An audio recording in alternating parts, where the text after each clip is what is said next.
FinTech की बात with Women's World Banking VP and Advisory Services of South Asia, Miss Pallavi.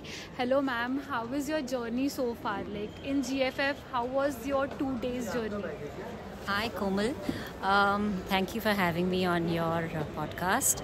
GFF has been fantastic this year, and the most important thing is that one of the themes of GFF was taking payments to the next decade, and inclusion is a very important part of that journey, and therefore the spotlight has very much been on financial inclusion, which is what we are all about, and that's why we're very excited about this. So let's get straight to the point. What is UPI for her all about? So UPI for her is a Women's World Banking and NPCI collaboration. It's an initiative where we're looking to make 200 million women part of the digital ecosystem. So like all of you know, 50% of the population is women. That's around over 500 million. 200 million women have a smartphone, they have a bank account, but they are not using UPI. So this initiative is about getting them into the UPI digital ecosystem. Okay. So what would encourage the other fintechs to take the plunge around this corner? The first thing, Komal, is that with the women market segment is large and it makes business sense. There is some amount of work that needs to be done to develop processes that are gender intentional so that we can reach and serve these women better. But once that little bit of effort is put, this is a customer segment that's ready to adopt UPI today, and almost in every product that you can think of, whether it's payments, credit, savings, insurance, women are great customers, and so you would want them on your platform. And why is financial inclusion so important for women? Like, how does it change their life out there? So financial inclusion is one of the pillars actually that enable women. It provides access to finance, and usage of finance helps you get access to savings that builds resilience. So when you need money, you have money. Credit, especially when you're building businesses and growing businesses. Insurance, which helps you go through the ups and downs of life a little smoother. So women who have access to finance and use these products are more resilient, and they make more decisions in their families, and it empowers women in general in society. So ये idea कहाँ से आया to do something for women and specially develop something as UPI for her, especially for women? Like, how did you get through this idea?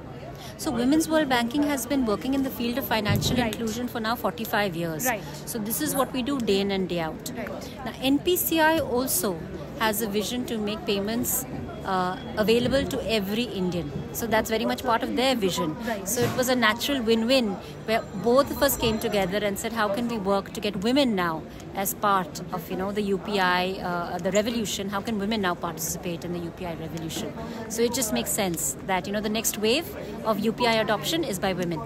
And how is UPI for her changing life of a normal woman and household working class? There are times when they are not comfortable using and they are still stuck in that old methods of payment. So how are they adopting to this, and how is it changing in their daily lives? Yeah, actually most of the women we work with are very keen to become digitally enabled.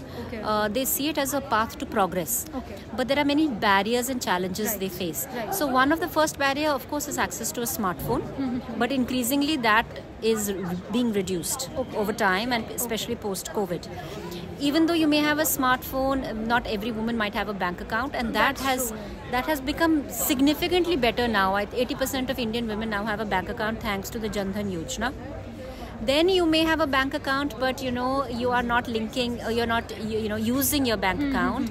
And this is where UPI plays a very important role, because payments is the first and easiest step a woman can take to start using financial services. That makes her feel independent as well. Correct. So I have seen in a lot of cases, women are not that comfortable opening, as you mentioned, not comfortable opening the bank account. उनके husband के नाम के साथ in villages and everything they have linked it, and पैसा आता है तो ऐसा होता है कि it is coming in their husband's account. They want to use it, but they don't feel so कि यार ट्रांजैक्शन पता चल जाएगा. They are not even comfortable. So this is a very great initiative. Correct.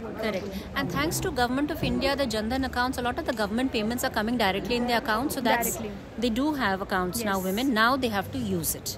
So UPI is a great way for them to start using their accounts. Yes. So what is the potential for further advancement in women's financial inclusion?